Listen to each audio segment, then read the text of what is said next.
Selamat datang di Firman Tanpa Topeng. Pada video kali ini, kita akan membahas sebuah momen dalam dialog lintas agama yang memicu banyak perhatian dan perdebatan. Sebuah pernyataan dari narasumber menjadi sorotan dan menimbulkan berbagai penafsiran. Namun, apakah maknanya benar seperti yang dipahami banyak orang?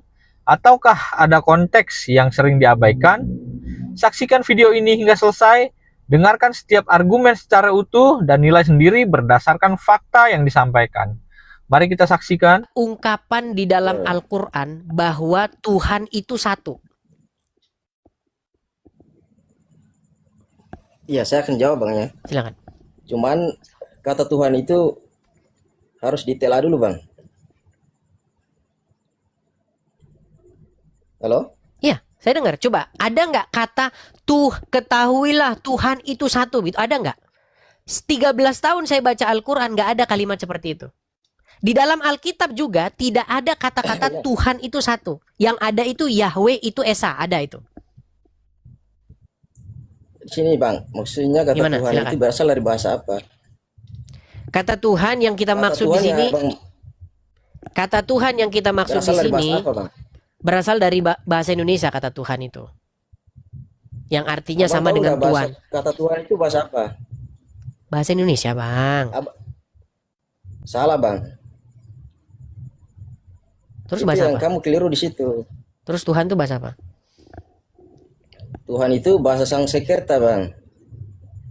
Iya, asal usul bahasa Indonesia ya bahasa Sanskerta. Saya tidak menolak itu, Bang. Asal usul bahasa Iya, Indonesia itu kalau ditarik ke belakang memang campuran, Bang, bukan hanya Sanskerta, Bang. Campuran. Begitu. Dari asal usulnya itu campuran dari berbagai macam bahasa membentuklah bahasa kita ini, Bang. Silakan. Kalau saya sendiri Bang, saya menolak kata Tuhan itu Bang. Oke, yang Anda terima kata apa? Kata ilah. Oke, baik. Kalau kata ilah, menampaknya kita agak sedikit lebih tinggi nih bahasan kita ini. Oke, kata ilah itu kalau diterjemahkan ke dalam bahasa Indonesia jadi apa, Bang? Ilah itu sesembahan Bang. Sembahan. Oke, ilah itu bisa apa saja nggak? Kalau ilah dalam konsep tauhid itu Bukan. Kita jangan ke konsep dulu. Kita ke bahasa dulu. Bahasa itu kan netral. Gini, Anda setuju nggak kalau kosakata itu nggak punya agama? kosakata nggak punya agama. Gimana itu Bang? Membingungkan itu pertanyaan itu. Oke, saya ulang lagi ya. Tenang dulu, Bang. Tenang. Bisa ditaruh dulu, Bang. Kalau Abang pegang-pegangin kayaknya menurun konsentrasi Abang. Taruh aja dulu, letakin. Biar nggak sambil megang-megang gini nanti menurun. Oh, daya pikir otak itu jadi terganggu karena megang-megang. Nggak, biasa saja. Oke, baik Bang. Anda setuju nggak bahwa kosakata itu tidak punya agama? Kosakata itu bersifat netral. Setuju? Netral ya, bahasa netral. Oke, baik. Tanpa mengait-ngaitan dengan agama Islam, tanpa mengait-ngaitan dengan agama Kristen, coba ilah itu bisa merujuk kepada apa saja nggak? Kalau Abang tanya ke saya ya, saya ambil konsep sesuai dengan pengertian dalam agama saya Bang. Iya, tetapi kan kosakata sendiri itu tidak punya agama. Bagaimana kalau kosakata udah Anda jadikan Islam ya nggak usah kita diskusi Bang. Karena Anda sudah membuat kosakata beragama Islam. Begini Bukan Bang. begitu Bang, bukan begitu maksud saya. Abang salah paham. Silakan. Maksudnya kalau tidak ada kosakata, bagaimana orang bisa memahami agama Bang? Betul, saya setuju. Dengan kosakata tersebut kita memahami apa yang dimaksudkan oleh Al-Quran. Nah, sekarang kita membahas kosakata ilah. Pertanyaannya begini Bang. Ilah itu kan belum. Bang, sabar dulu. Kita bahas dulu masalah Tuhan tadi, kata Tuhan tadi Bang. Tadi Anda nggak Karena suka itu pakai kata konsep apa? Tuhan, karena pakai kata ilah. Sekarang balik lagi ke Tuhan gimana? Nah, kalau Tuhan dalam pengertian saya enggak ada dalam Islam. Iya, saya juga setuju. Di dalam agama Kristen, di dalam agama Islam sebenarnya kata Tuhan tuh nggak pernah ada. Yang ada kata ilah dan kata rob. Nah, kemudian di dalam agama Kristen yang ada itu kata kurios dan kata theos, Elohim, Adonai, seperti itu. Nah, Iya, dua kata tersebut itu sama-sama diterjemahkan jadi Tuhan di dalam bahasa Indonesia. Kadang Tuhan, kadang Tuhan. Nah, sekarang mari kita telusuri menurut maksud sang penulis kitab itu. Karena kalau kita sudah membahasnya menurut pengertian orang yang membaca, repot. Kita harus mengembalikan kepada maksud yang nulis itu. Oke? Setuju? Nah, sekarang begini. Kata ilah itu bermakna sebuah otoritas, sesuatu yang menguasai, sesuatu yang mengendalikan. Ia bisa apa saja. Bisa Allah, bisa setan, bisa hawa nafsu, bisa uang, bisa jabatan. Setuju tidak? Kalau saya tidak setuju, Bang. Oke, coba dibuka Quran surat Al-Jathiyah ayat 23. Surat Al-Jathiyah. Bang yang buka. Saya yang bukakan. Baik. Saya yang bukakan surat Al-Jathiyah 23. Kita didik orang-orang muslim biar ngerti tentang isi Qurannya ya. Nanti ujung-ujungnya Bang, kita harus sama-sama mengakui bahwa Muhammad itu adalah ilah kalian. Saya tunjukkan ya. Itu salah, Bang. Salah Ya, itu. nanti akan kita simpulkan, Bang. Al-Jathiyah ayat 23. Saya balikan kamera saya. Baik. Oke, saya hilangkan dulu efeknya sebentar Bang ya. Oke. Kita diskusi yang bagus Bang. Saya harap Abang berilmu lah. Saya udah capek diskusi sama orang awam Bang. Gini. Kalau kita baca di dalam bahasa Arabnya Bang, di sini ada kata-kata ilahu, betul nggak Bang? Ilahahu, betul? Oke. Di sini diterjemahkan apa, Bang? Di sini diterjemahkan Tuhan juga, Bang. Kalau kita baca bahasa Arabnya, bahasa Indonesia. Ya. Tadi kan kita membahas bahasa Arabnya, Bang. Jadi kata ilah ini merujuk kepada hawa nafsu, setuju? Di mana itu, Bang? Coba baca yang jelas, Bang. Saya bacakan ya. Maka pernahkah kamu melihat orang-orang yang menjadikan hawa nafsunya sebagai ilahnya? Jadi di sini kata Tuhan ini bahasa Arabnya itu ilah, Bang.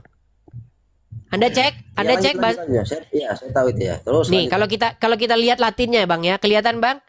Ilah, ilahahu, hawahu. Kelihatan? Iya. Pernahkah kamu mendapati atau melihat orang-orang yang membuat hawa nafsunya menjadi ilah?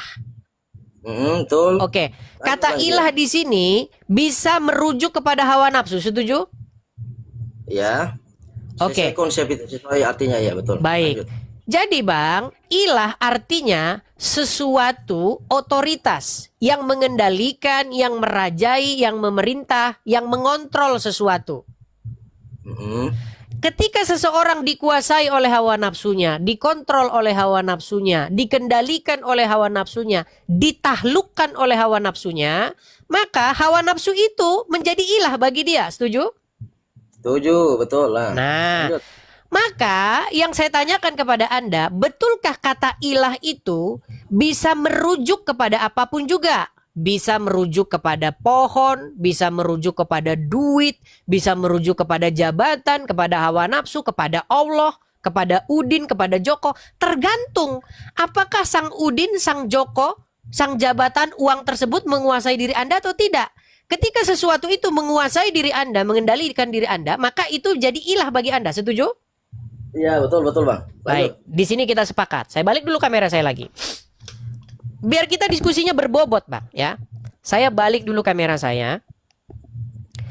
Kami di dalam agama Kristen kami, Bang, ada 3 Bang otoritas tersebut, Bang. Ada 3, Bang. Ada Bapa di sorga, kemudian ada Sang Firman yang menjadi manusia, dan ada Roh Kudus. Makanya, Bang, seorang Kristen tidak boleh membantah Roh Kudus. Karena membantah Roh Kudus itu sama dengan membantah Bapa di sorga. Seorang Kristen tidak boleh membantah Yesus. Karena membantah Yesus sama dengan membantah Bapa di sorga. Makanya bagi kami seorang Kristen, Roh Kudus, Yesus itu betul-betul harus mengontrol seseorang. Sama seperti Bapa mengontrol seseorang.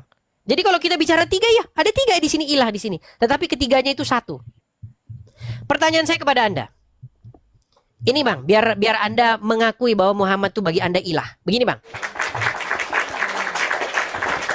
Benarkah Anda harus membuat diri Anda patuh kepada seorang manusia bernama Muhammad?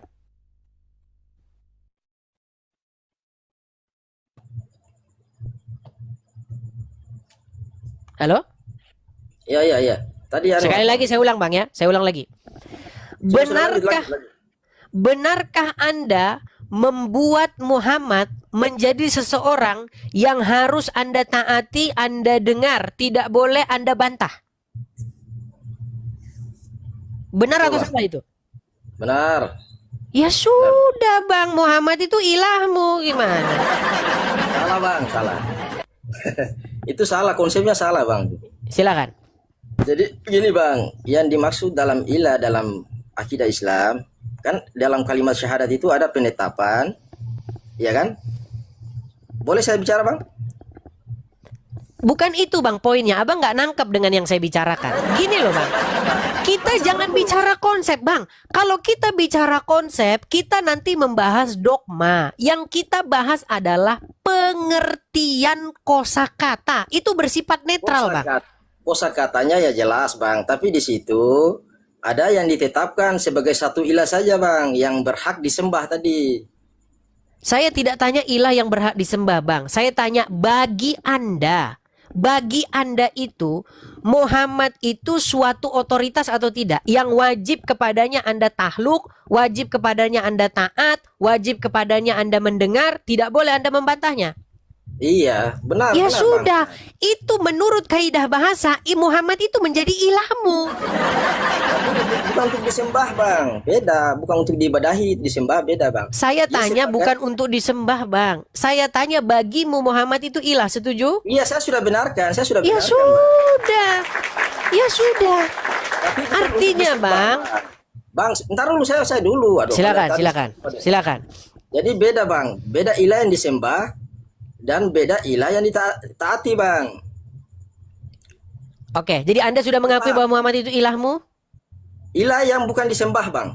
Oke. Artinya Jadi begini, Bang. jadi bagimu Muhammad ilah nggak? Iya, saya ngomong dulu dan saya jelaskan Silakan. begitu. Silakan.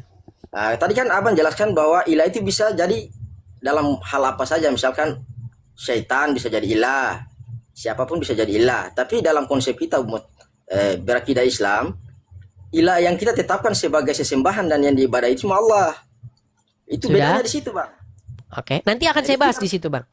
Nah, Sudah? jadi kita punya satu konsep yang mungkin Abang bisa sendiri paham bahwa kita punya konsep tauhid, Bang. Oke. Saya jawab ya. Jadi Allah bagi Anda adalah ilah. Muhammad Ilah bagi yang Anda berhak- Muhammad bagi Ilah yang Anda. berhak disembah. Cuma Oke. Allah saja, Bang. Oke, baik. Nggak usah yang disembah. Nanti kita ke situ lagi. Bagi Anda dia ilah. Oke. Kemudian Dia- bagi Anda Muhammad adalah ilah. Berarti Anda punya berapa ilah di sini? Iya, memang kalau secara bahasa Abang kan jelaskan ini kan konsepnya bukan ketuhanan kan, Bang? Bukan dalam Balik lagi. sembah. Bukan, Bang. Coba Anda belajar menghitung dulu. Bang, belajar menghitung dulu. Nah, Muhammad saya paham Bang maksud Abang. bukan, maksud karena saya yang paham. terjadi di antara orang-orang awam tuh itu, Bang. Orang-orang awam itu mempermasang awam, itu mempermasang awam, itu mempermasang awam, itu mempermasang awam, itu mempermas. Ketika Anda membuat Muhammad menjadi Rob, itu sebenarnya perintah daripada Allah itu sendiri. Allah lah yang menyuruh kepada kaum muslimin, atiullah wa atiur rasul, betul? Betul, ini saya Iya, lanjut. makanya Bang, ketaatan Anda kepada Muhammad, kepatuhan Anda kepada Muhammad itu adalah bagian daripada kepatuhan dan ketaatan Anda kepada Allah. Setuju? Betul. Saya paham itu, Bang, saya paham. Makanya, Bang, makanya inti dari perdiskusian Islam dan Kristen ini adalah orang Islam itu dikuasai oleh Allah dan Rasulnya. Orang Islam itu kalau dibelah dadanya, maka di situ memerintah Allah dan Rasulnya. Kalau orang Kristen dibelah dadanya, di situ memerintah Bapa di sorga, Sang Putra, Yesus, dan Roh Kudus. Iya. Itu tidak jadi soal, Bang, tidak jadi soal. Nah, sekarang itu yang perlu kita bahas itu, Bang. Kenapa Anda mau mengikuti Allah dan Muhammad? Kenapa Anda tidak mengikuti Bapa di surga, Yesus dan Roh Kudus? Harusnya begitu, itu diskusi kita. Jadi Bang, Kalau Anda mengikuti Allah dan Rasulnya, pasti Anda akan pergi ke Arab mencium sebongkah batu. Betul atau salah? enggak juga Bang. Nah, sekarang saya tanya Anda, benarkah Muhammad mencium sebongkah batu di Arab? Ya, itu memang ada hadisnya, Bang. Oke. Anda pengikut Muhammad? Iya, 100% Ah, insya Allah. kalau Anda pengikut Muhammad, Anda mengikuti apa yang dikerjakan Muhammad, betul? Hmm. Oke. Lalu kenapa Anda tidak mau mencium sebongkah batu? Anda nggak mau mirip sama Muhammad? Masalahnya itu, Bang. Masalahnya di mana? Begini, Bang. Begini. Makanya inti gini.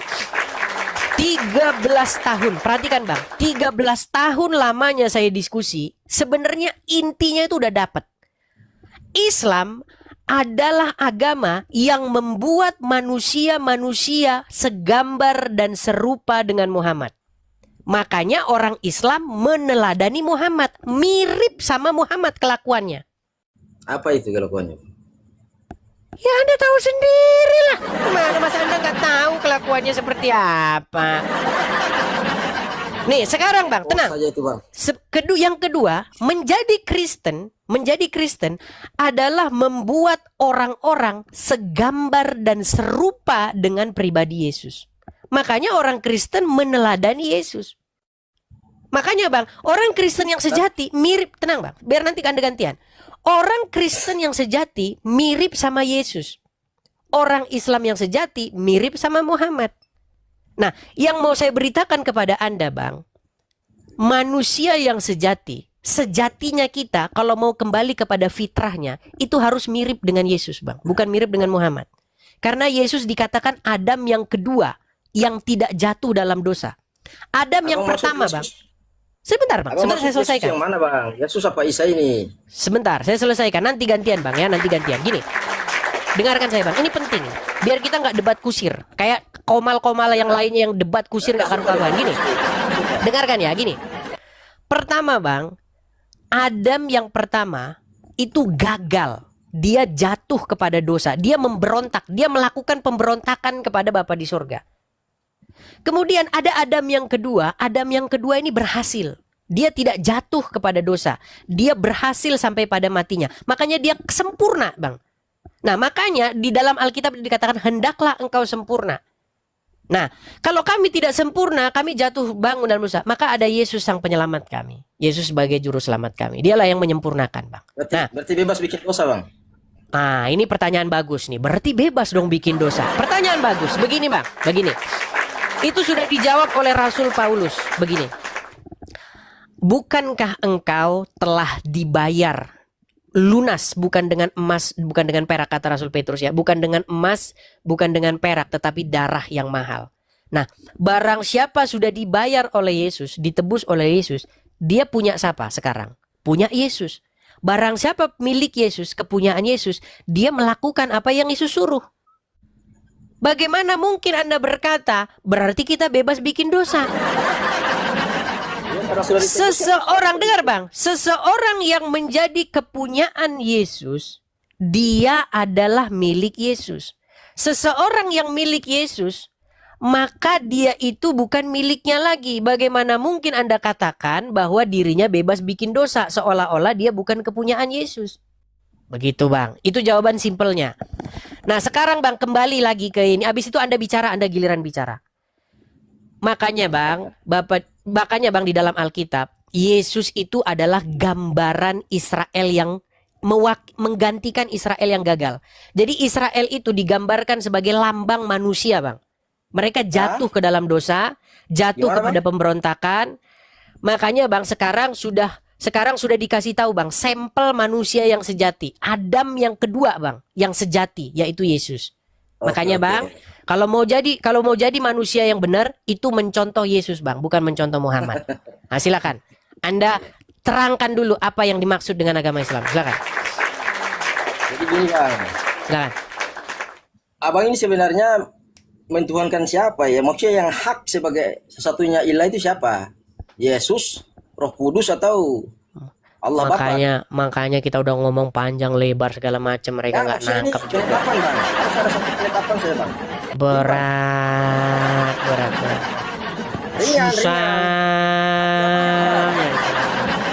Bang, yang berat. dengerin dulu saya, dengerin.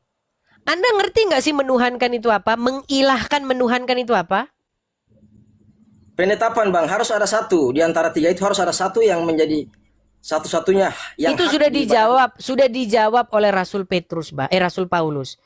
Di dunia ini memang ada banyak Tuhan, ada banyak Allah. Makanya Bang, bagi kami hanya ada satu Allah saja, yaitu Bapa di sorga, dan satu Tuhan Berarti saja, yaitu. Terima kasih telah menyaksikan video ini hingga selesai. Semoga pembahasan ini menambah wawasan dan mendorong kita untuk semakin mencintai kebenaran dengan sikap yang bijaksana dan penuh kasih. Jika video ini bermanfaat, jangan lupa tekan tombol like, subscribe, dan aktifkan lonceng notifikasi agar tidak ketinggalan pembahasan apologetika, pendalaman Alkitab, dan dialog lintas agama berikutnya. Bagikan video ini kepada keluarga dan teman-teman Anda agar semakin banyak orang dapat mendengar dan menilai setiap pembahasan berdasarkan fakta dan kebenaran firman Tuhan. Sampai jumpa di video berikutnya. Tuhan Yesus memberkati kita.